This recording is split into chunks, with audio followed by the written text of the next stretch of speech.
우리는 사순절의 기간을 보내고 있습니다. 사순절 기간에는요, 그동안 우리가 좀 호흡처럼 누려왔던 그러한 특권들을 좀 내려놓고 절제와 회개와 금식과 기도를 통해 더 깊이 예수님을 묵상하는 때입니다.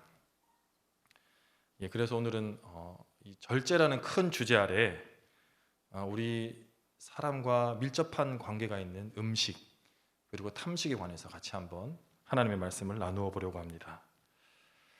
여러분들에게 먼저 질문해 보겠습니다. 여러분들에게 큰 고민 중에 하나는 어떤 것이 있습니까? 어떤 분들은 바로 살과의 전쟁입니다. 다이어트입니다. 매일 그러죠. 오늘 나 너무 먹었어. 조금만 먹었어야 되는데 뭐 이런 이야기를 합니다. 미국의 인구의 무려 38%가 비만 인구래요. 그래서 그 비만 인구를 치료하고 또 그들을 돕기 위한 사회적 비용이 어마어마하게 들어갑니다. 다행히도 한국은 OECD 국가 중에 일본과 함께 가장 비만율이 적은 나라입니다. 아직은 우리 한식이 아주 건강한 음식이죠. 그런데 조금 우려되는 것은 소아 비만이 계속 늘어난다는 거예요. 그러니까 우리 다음 세대들이 계속해서 지금 비만이 증가하고 있다는 것입니다. 그 원인이 무엇인가? 그거 많이 먹기 때문이죠. 많이 먹는 이유는 뭔가? 학자들이 좀 연구를 해보니까 너무 자극적인 맛들을 즐기기 때문이라는 겁니다. 짠맛, 신맛, 뜨겁고 맵고 이런 음식들을 먹으면 우리 흔히 그러잖아요. 밥도둑이다. 좀 좋은 표현은 아닙니다. 그 한 공기 먹을 걸 너무 뜨겁고 짜고 새콤하고 이런 걸 먹으니까 두 공기를 먹게 되는 겁니다. 미국에서 제가 좀 놀랬던 거는 정말 그 짜릿한 그 탄산음료를 그 $1의 사이즈 상관없이 무제한으로 먹더라고요. 어떤 가게를 가든 간에. 그래서 아이고 어른이고 그걸 물처럼 마시는 걸 보고 제가 걱정됐습니다. 저 사람들 저러다 큰일 나겠다. 이처럼 인간이 맛을 느끼는 존재입니다. 이렇게 자극적인 맛을 느낄 수 있는 것은 우리 인간이 5가지의 맛을 느끼기 때문이죠. 단맛, 짠맛, 신맛, 쓴맛, 감칠맛입니다. 우리가 단맛을 좋아하는 이유는 첫 번째는 그것이 탄수화물을 주로 이루기 때문에 그렇습니다. 그리고 탄수화물은 우리 몸의 에너지원이기 때문에 단맛을 좋아한대요. 두 번째 짠맛은 그 신경세포가 활동하기 위해 필수적으로 필요합니다. 너무 짠 거를 많이 먹어도 안 좋지만 너무 안 먹어도 신경세포가 활동할 수 없어서 죽는데요. 그리고 세 번째는 1908년도에 들어서 발견된 새로운 맛입니다. 정의가 된 맛이에요. 우리가 말하는 그 감칠맛. 식당 가면 어머니 손맛이다 그러고 이렇게 뿌리는 하얀 가루 있죠? 그것이 감칠맛을 극대화한 제품입니다. 신맛은 음식의 부패를 경고하기도 하고 또 그 신맛이 우리의 입맛을 돋우기도 하죠. 그런데 마지막으로 이 쓴맛은 본능적으로 독이 들었다고 생각합니다. 그래서 동물들은요 쓴맛을 절대 먹지 않아요. 아이들도 입에 쓰면 곧바로 뱉죠. 오직 인간 어른만이 쓴맛을 즐깁니다. 봄이 되니까 어떻습니까? 이제 머위나물도 나오고 개두릅도 나오고 이제 그런 것들 즐기기 시작합니다. 어르신들 이런 얘기 하죠. 아유, 니들이 인생의 쓴맛을 알아? 그 얘기를 할 때쯤 인생의 진짜 쓴맛을 볼 때쯤 그때서야 우리 어른들도 진짜 쓴맛에 빠져들게 됩니다. 왜냐하면요 쓴맛은 우리 건강에 많은 도움을 준다고 해요. 쓴 것들이 주로 우리 몸에 좋다는 것입니다. 부모님의 입장에서 볼 때 아이들에게 우리가 왜 귀엽다고 아이들한테 단 거를 이렇게 주잖아요. 아유 귀여워라면서 꺼내서 주고. 부모 입장에서 계속 보면 약간 걱정이 돼요. 계속 저렇게 단 것만 먹다가는 어릴 때 입맛이 커서도 계속되니까 너무 단 것만 먹지 않을까 하는 걱정이 있습니다. 주로 단맛 때문에 병이 온다고 합니다. 암이나 당뇨나 고혈압이나 비만은 너무 많은 당분들을 섭취할 때 오는 질병이라고 합니다. 중국 시경에 근도여이라는 사자성어가 있습니다. 이것은 뭐냐면 쓴맛을 알아서 그제야 단맛을 안다, 이렇게 표현합니다. 인생의 쓴맛을 알아야 뭐가 진짜 단맛인지 안다는 거예요. 계속 단맛만 보면요, 뭐가 단맛인지를 몰라요. 그냥 먹는 건 줄 안다는 겁니다. 이처럼 인생도 또 우리의 신앙도 때로는 쓴맛을 좀 봐야 하나님의 뜻도 알고 우리의 인생에 똑바로 길을 걸어갈 수도 있고, 또 하나님께서 우리 가운데 주신 사명과 소명도 깨달을 수 있습니다. 그래서 과식과 비만을 부르는 자극적인 맛을 조금 지양해야 합니다. 노자의 도덕경에는 이런 말이 있습니다. 5가지 색이 우리의 눈을 멀게 하고, 5가지의 소리가 우리의 귀를 멀게 하고, 5가지의 맛이 우리의 입을 상하게 한다 합니다. 또한 얻기 힘든 재화가 우리의 마음을 어지럽힌다, 이렇게 적혀 있어요. 무엇이냐? 세상은 점점 더 자극적인 것들로 변해간다라고 이야기합니다. 이때 우리에게 필요한 것이 무엇일까? 우리 신앙인들에게 정말 필요한 것이 무엇일까? 어떤 맛을 우리가 추구해야 될까? 저는 담백한 맛을 추구해야 한다고 생각합니다. 음식뿐만이 아니라 우리 삶에 대한 태도, 그것이 담백해야 이 자극적인 시대를 살아가는 우리들에게 하나님을 더 깊이 경험하고 깨달을 수 있을 것입니다. 인위적이고 자극적인 이야기에 매료되어 허상을 쫓아가는 우리의 삶과 신앙, 그것이 진짜 뭐가 있는 줄 알고 쫓아가는 그런 인생에 정말 필요한 것은 담백한 맛이요, 담백한 신앙일 것입니다. 오래전부터 믿음의 선조들은요, 이 7가지 죄의 근본이 있다고 이야기했습니다. 그래서 이제 죽음에 이르는 7가지 대죄라고 부르기도 하고 7죄종이라고도 부르겠습니다. 그러니까 7가지 죄를 짓게 하는 근원이 있다는 겁니다. 그것이 교만이요, 시기요, 분노요, 나태요, 탐욕이요, 정욕이요, 그리고 마지막에 탐식이라고 했습니다. 탐식은 죄의 근원 중에 가장 약한 거지만 또 가장 끊기 힘든 유혹이라고 합니다. 왜냐하면 식욕은 우리 인간의 가장 기본적인 욕구이기 때문입니다. 여러분, 누군가 그랬습니다. 최고의 다이어트는 무엇이냐? 최고의 다이어트, 운동 아닙니다.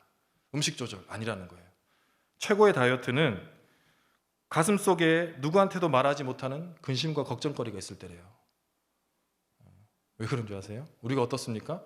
마음속에 정말 말할 수 없는 고민과 걱정이 있으면 그때부터 맛있던 밥알이 모래알처럼 서걱거리기 때문입니다. 이처럼 식욕은요, 건강하다는 증거예요. 그러나 우리가 한번 생각해 보아야 합니다.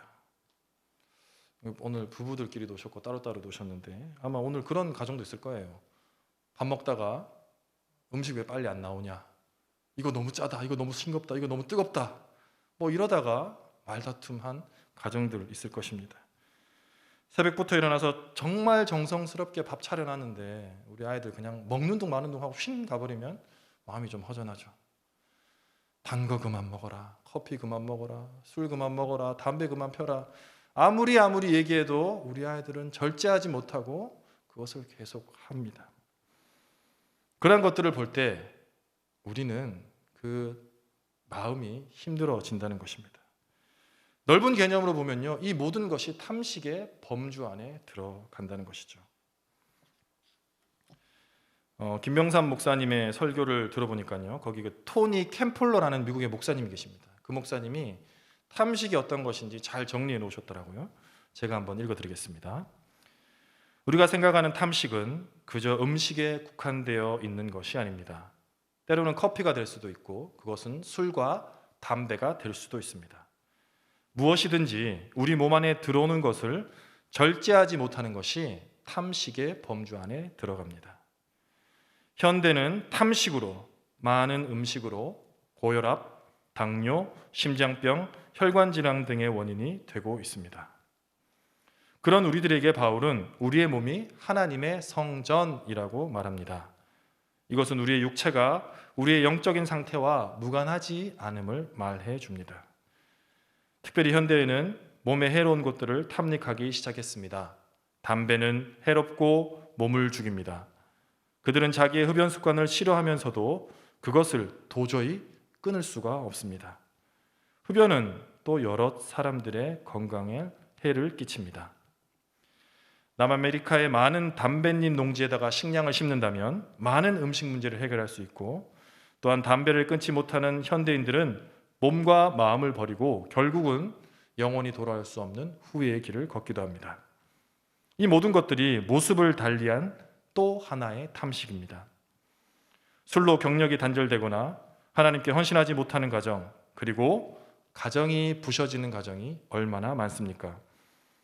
그러나 이상하게도 현대에 들어서는 모든 교회들이 점점 더 술을 용인하는 분위기로 바뀌고, 금주를 요구했던 침례교가 그것을 철회하였으며, 감리교회도 술과 담배에 대해서 더 이상 말하지 않습니다. 새로운 율법주의가 일어날 수는 없으나 술과 담배는 영적인 삶을 살기 원하는 그리스도인들에게 방해가 됩니다. 이렇게 이야기하고 있습니다. 그러니까 탐식이라는 것은요, 음식에 대한 끊임없는 욕구라기보다는 우리가 절제하지 못하는 우리 안에 그 무엇 모든 것이 탐식이 될 수 있다는 것입니다. 여러분, 성경은 이런 탐식 때문에, 이런 음식에 대한 욕심 때문에 하나님과의 관계, 인간의 관계가 깨어진 일이 무수하게 나옵니다. 여러분, 가장 먼저 하나님과의 관계가 깨어진 커플이 있죠. 아담과 하와입니다. 깨어진 이유가 뭔지 아세요? 탐식 때문입니다. 창세기 3장 6절은 이렇게 증언합니다. 먹음직도 하고 보암직도 하고. 그 유혹을 참지 못하고 그 선을 넘어버렸습니다. 이스라엘 민족은 어떻습니까? 하나님께서 참된 자유인의 모습으로 그들을 출애굽시켜서 약속의 땅으로 보내주고 있습니다. 그런데 어느 날 그들이 이야기합니다. 맛 좋은 고기 좀 다시 먹고 싶다. 고기를 먹을 그때가 그리웠다. 이제 차라리 이집트로 돌아가서 그 고기를 먹기 원한다. 생각해 보세요. 참된 자유인이 되었는데 그들 스스로 종의 멍에를 메고 다시 죄인의 길에, 종의 길로 걸어가겠다는 겁니다. 마음속엔 불평과 불만이 가득했죠. 하나님께서는 그것을 기뻐하지 않으셨습니다. 노아 또한 엄청난 홍수 속에 살아남은 정말 의인이었는데 포도주를 너무 과하게 먹어서 하체를 드러내는 수치를 겪었습니다. 그러므로 다시 말하지만 탐식의 본질은 절제하지 못하는 우리 안에 그 무엇입니다. 우리 안에 그 무엇이든 우리가 하나님보다 더 사랑하거나 더 절제하지 못한다면 그것은 다 탐식의 범주입니다. 신헌아 교수님의 쓴 책이 있습니다. 아주 유명한 베스트셀러입니다. 죽음에 이르는 7가지 죄라는 책이 있어요. 이렇게 얇게 생겼는데 시간이 되시면 꼭 사서 한번 읽어보시기 바랍니다.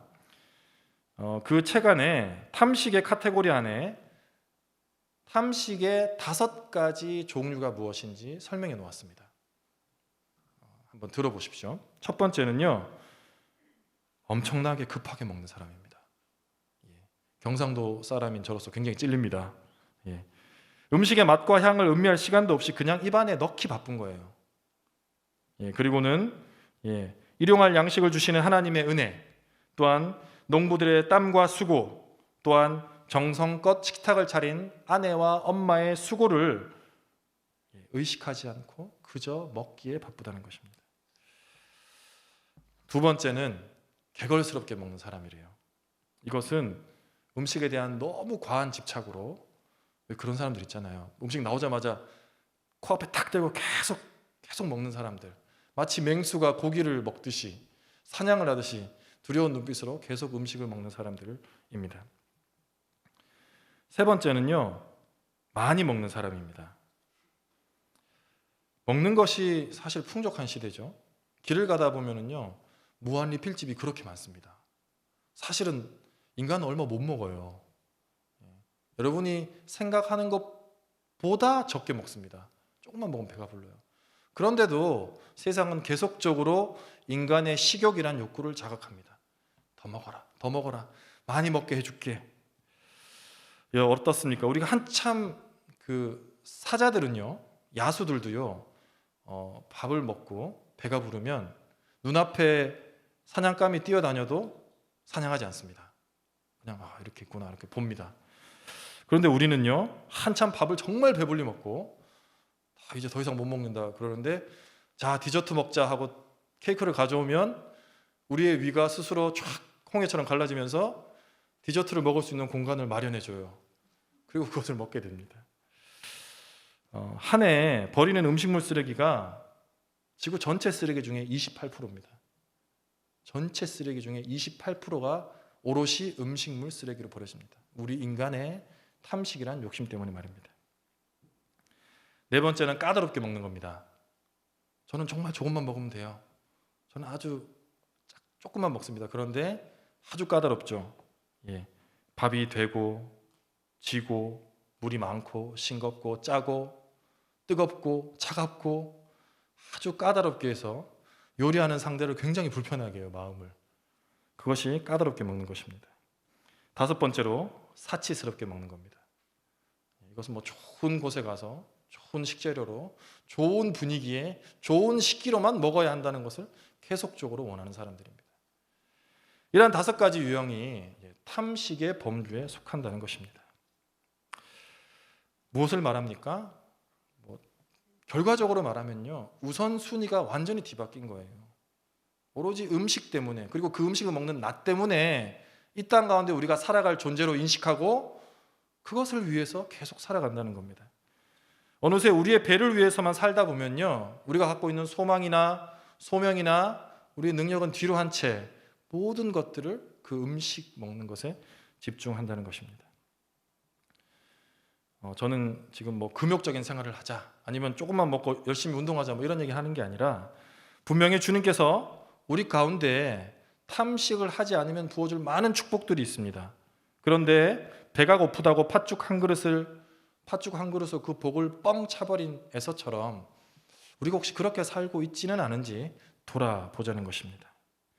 건강할 수 있는 축복, 사랑하고 사랑받을 수 있는 축복, 좋은 교제를 나눌 수 있는 축복, 열심히 일해서 받을 수 있는 경제적 축복 등등, 이런 모든 축복들을 주님께서 준비해 두셨는데 이 탐식, 우리 안에 절제하지 못하는 그 무엇 때문에 뻥 하고 차버리진 않은지 생각해 보자는 것입니다. 자, 그러면은 이제 우리는 어떻게 이 음식에 대해서 바른 마음가짐을 가질 수 있는지 같이 알아보도록 하겠습니다. 첫 번째는요, 감사로 양식을 삼자입니다. 오늘 본문의 말씀, 우리 디모데전서 4장 3절에서 4절의 말씀을 우리 다 같이 한 목소리로 읽어보도록 하겠습니다. 혼인을 금하고 어떤 음식물은 먹지 말라고 할 터이나 음식물은 하나님이 지으신 바니 믿는 자들과 진리를 아는 자들이 감사함으로 받을 것이니라. 하나님께서 지으신 모든 것이 선함에 감사함으로 받으면 버릴 것이 없나니. 이 디모데 전서는요, 바울이 에베소 교회에 목회를 하는 디모데에게 쓴 편지입니다. 이제 이 바울이 목회하던 에베소 교회를 바울이 떠나고 그 후임 목회자로 디모데를 세웠습니다. 특별히 오늘 이 디모데전서 4장에는요, 당시 에베소 교회에 활발하게 활동하던 이단들이 있었어요. 특징이 뭐냐면 결혼하지 마라, 불결한 거다 그건. 두 번째, 까다롭게 먹어라, 채식만 먹었습니다. 그리고 그렇지 않는 모든 사람들은 불경건하고 불경건한 사람들이다, 이렇게 얘기했어요. 그런데 바울이 그것에 대해 이야기합니다. 아니다. 음식에 대한 바른 태도는 무엇을 먹든 간에 어떻게 먹던 간에 감사함으로 먹는 것이다 라고 이야기합니다. 일본에 특이한 식당 이름이 있습니다. 주문 실수가 넘치는 식당이에요. 제목이 그렇습니다. 여긴 참 특이합니다. 짜장면 시키면 된장찌개 나오고, 된장찌개 시키면 볶음밥 나오고, 볶음밥 시키면 냉면 나옵니다. 거기는 할머님들이 주로 일을 하시는데요, 주방에도 그렇고 서빙도 그렇습니다. 그런데 할머님들이 다 치매를 앓고 계세요. 그런데 한 독지가가 할머니들이 열심히 일하고 싶다고 하시니 식당을 열어주셨어요. 사람들이 그걸 다 알고 가는 거예요. 그래서 그냥 나는 볶음밥 시켜서 볶음밥 먹고 싶은데 냉면이 나왔다. 오늘 냉면 먹으려나 보다 하고 그냥 먹는 겁니다.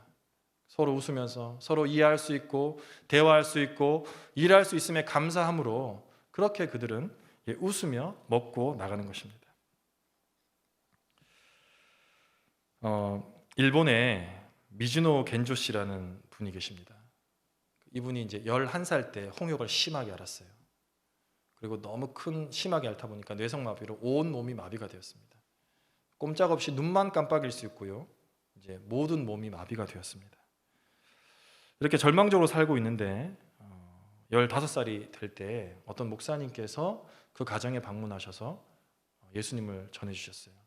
그리고 복음을 받아들였습니다. 그 이후 또 15년이 지났습니다. 그 전까지 계속 누워 있었어요.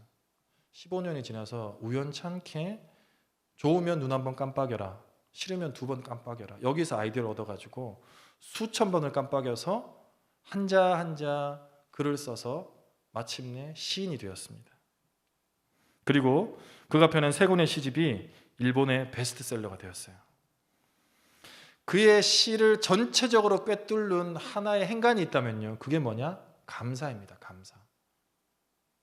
예수께서 이 땅에 오신 것에 대해 감사하고, 가족이 자기를 돌봐주는 것에 감사하고, 자연이 변화하는 것에 감사하고, 친구들이 자기를 찾아와 주는 것에 감사했습니다.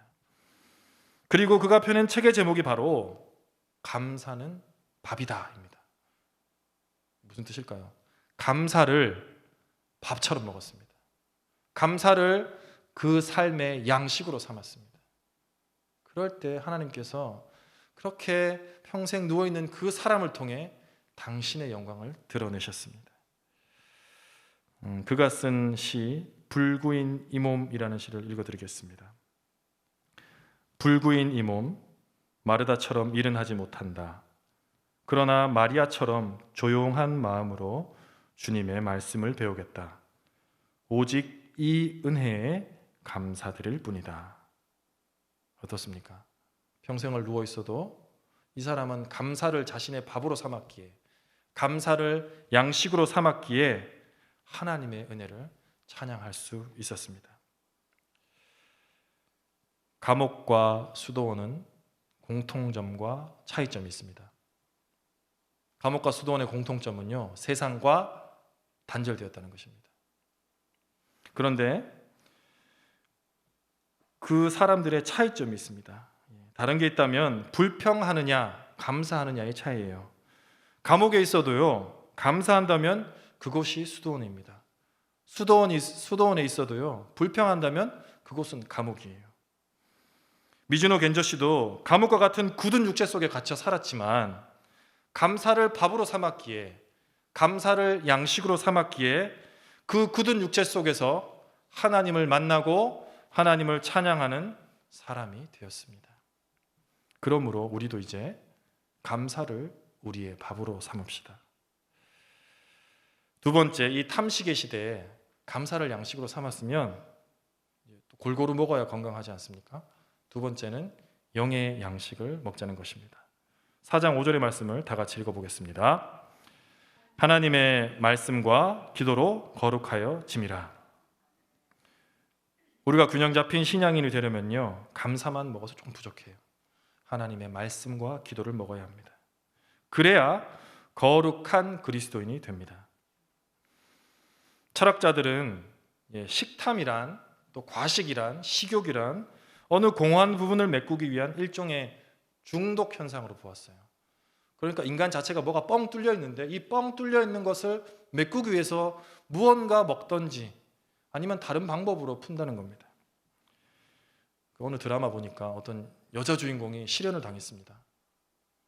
갑자기 실연을 당하니까 슬프잖아요. 집에 가서 편한 옷을 갈아입더니 큰 그 전기 밥솥에다가 밥을 막 말더니 고추장도 넣고 된장도 한 숟갈 넣고 김치도 한 숟갈 넣고 막 비비더니 한 숟갈 딱 넣어요. 그리고 막 울더라고요. 왜 그럴까 생각해 보니까 실연의 공허함, 실연의 그 아픔을 다른 것으로 풀려는 것이었습니다. 우리는 하나님의 형상대로 창조되었기에 영적인 존재들이죠. 그러므로 영적인 허기를 모두 다 가지고 있습니다. 세상의 모든 사람들이 절대 풀 수 없는 그것이 영적인 허기입니다. 어떤 사람은 그것을 수다로 풀고요, 어떤 사람은 그것을 술로 풀고요, 어떤 사람은 그것을 취미로 풀고요, 어떤 사람은 그것을 운동으로 풀려고 합니다. 그러나 그 영적인 허기는 결단코 채워지지 않습니다. 먹어도 배고픈 아기처럼 그 공허한 헛헛함은 우리 가운데 날이면 날마다 더 쌓여갑니다. 그런데 이때 우리에게 해답의 말씀을 주시는 분이 계시죠. 예수님께서는 이렇게 말씀하십니다. 요한복음 6장 35절의 말씀을 다 같이 읽도록 하겠습니다. 예수께서 이르시되 나는 생명의 떡이니 내게 오는 자는 결코 줄이지 아니할 터이요 나를 믿는 자는 영원히 목마르지 아니하리라. 한국식으로 얘기하면 내가 너희들의 밥이다. 나를 매일 먹으면, 나를 양식으로 삼으면 너희들은 하나님의 자녀가 된다는 것입니다. 우리 속에 헛헛해하는 속사람들이 주님으로 인해 참된 기쁨을 찾을 것이라 말합니다. 인생의 의미가 무엇인가 고민하실 때 있잖아요. 또 맨날 회사에서 실수할 때 자존감이 엄청 낮아질 때 있잖아요. 누구랑 싸워서 마음이 정말 심란할 때 있잖아요. 경제적으로 다 파산나서 마음이 정말 어려울 때 있잖아요. 정말 마음이 힘들어서 어디 울고 싶은데 기댈 곳이 없을 때 있잖아요. 그럴 때 결코 우리를 외면하지 않으시는 하나님의 말씀을 우리의 양식으로 삼읍시다. 그 양식을 천천히 먹다 보면, 그 말씀을 천천히 음미하다 보면 어느새 우리의 속사람이요, 어떤 고난도 이겨낼 수 있는 튼튼한 다리, 튼튼한 몸, 튼튼한 믿음의 사람이 될 것입니다. 특별히 다음 주 월요일입니다. 다음 주 월요일 8시부터는요 부활절 특별 집회가 시작됩니다. 정말 풍성한 영적인 식탁입니다. 그래서 여러분, 이 식탁을 와서 안 먹으면 손해예요. 다 와서 이 풍성한 영의 양식을 먹어야 합니다.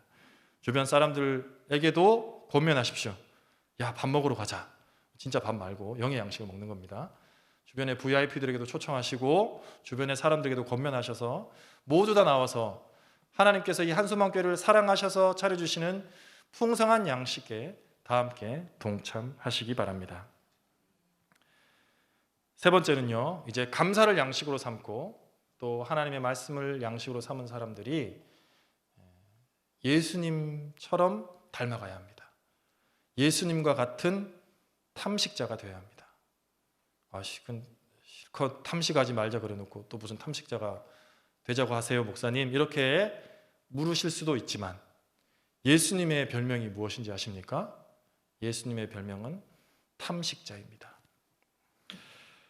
마치 그 영화처럼요, 성경이 참 오묘한데 세례 요한과 예수님을 극명하게 이렇게 묘사해 놓았어요. 다르게.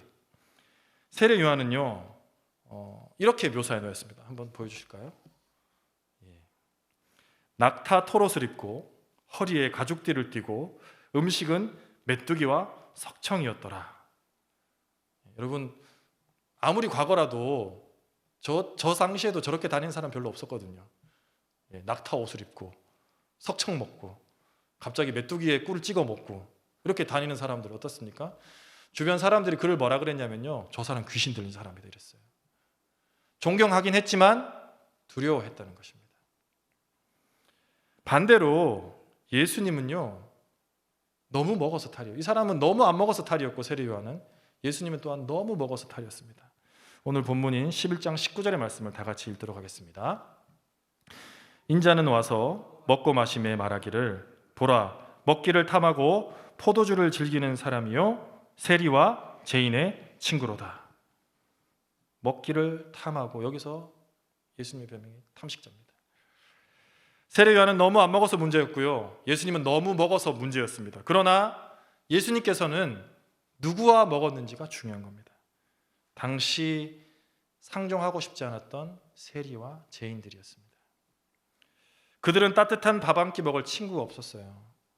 여러분 왜 그럴 때 있으시잖아요. 어디 밥 먹어 식당 가야 되는데 혼자 밥 먹을 때 괜히 좀 주눅 들지 않으세요? 영혼이 좀 납작해지는 느낌이 들지 않으세요? 그리고 제대로 씹지도 않고 엄청 급하게 먹고는 재빨리 계산하고 뒤도 안 돌아보고 나갈 때가 있잖아요.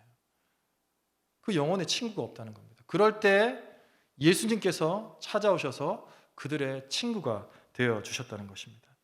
외로운 영혼을 토닥이며 위로하여 주셨습니다. 천국은요, 잔치로 비유합니다. 모든 사람들이 함께 모여서 먹고 마십니다.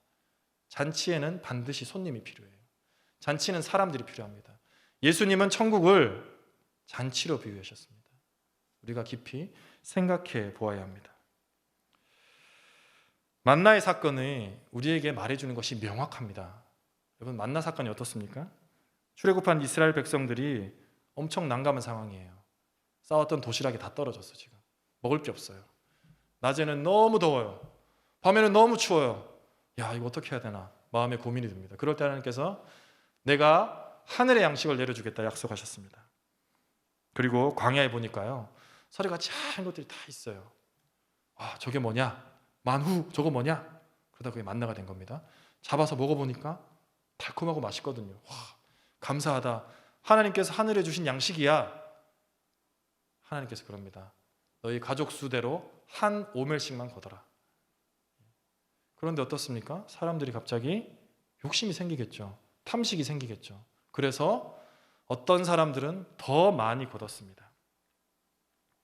그런데요, 더 많이 거둔 사람에게는 어김없이 벌레가 생기고 악취가 풍겼습니다. 여기서 말해주는 메시지는 명확해요. 독차지하려면 독을 차지하게 되는 겁니다. 독차지한다는 것은요, 독을 차지하는 것과 마찬가지예요. 먹으면 죽는 독말입니다. 반대로 우리가 가진 것을 나누고 섬기려 한다면 그때 하나님께서 은혜를 주셔서 향기를 내뿜게 하는 것입니다. 우리의 가진 것을 나누는 사람, 그리하여 예수님과 같은 탐식자들 되기를 바랍니다. 오병이어의 기적을 잘 아실 겁니다. 오병이어의 기적 오늘도 일어났습니다. 아마 여러분들 중에도 오병이어의 기적을 지금 일으키신 분도 계실 거예요. 제가 오병이어의 기적이 일어나는 방법, 여러분들도 그 오병이어의 기적의 주인공이 되는 방법을 알려드리겠습니다. 제가 한번 조사를 해보니까 한국에서 좀 비싼 레스토랑이에요. 비싼 음식점의 한 끼가요 50만 원 하더라고요. 굉장히 비싸죠. 어딘지는 모르겠습니다. 제가 찾아보니까 그렇더라고요. 그런데 제가 또 찾아보니까 아프리카에서도 가장 가난한 나라가 말라위라는 나라예요. 말라위. 그 말라위에요, 아이들 한 끼를 먹이려면요, 우리 돈 10,000원으로 아이들 120명에게 옥수수죽 한 끼를 먹일 수 있습니다. 계산해 보세요. 한국에서 먹는 누군가의 한 끼가 그 50만 원이 말라위로 가면요 7,000명이 먹는 역사가 일어나요. 오병이어의 기적이죠. 우리가 가진 것을 나누고 그 나눈 것에 주님께서 축복해 주시면 30배, 60배, 100배의 은혜가 있을 줄로 믿습니다. 우리는 고난주간에 금식기도에 동참하고 있습니다. 그리고 그 금식기도에 한 끼 금식하고 그 돈을 모아서 지금 봉헌을 하려고 합니다. 어떤 분들은 정말 건강이 안 되어서 금식 못 하시는 분이 있을 수도 있습니다. 그런 분들은 그냥 마음으로 금식하시고 그 비용을 하나님께 드려도 됩니다. 그러나 저는 생각해요. 저는 믿어요.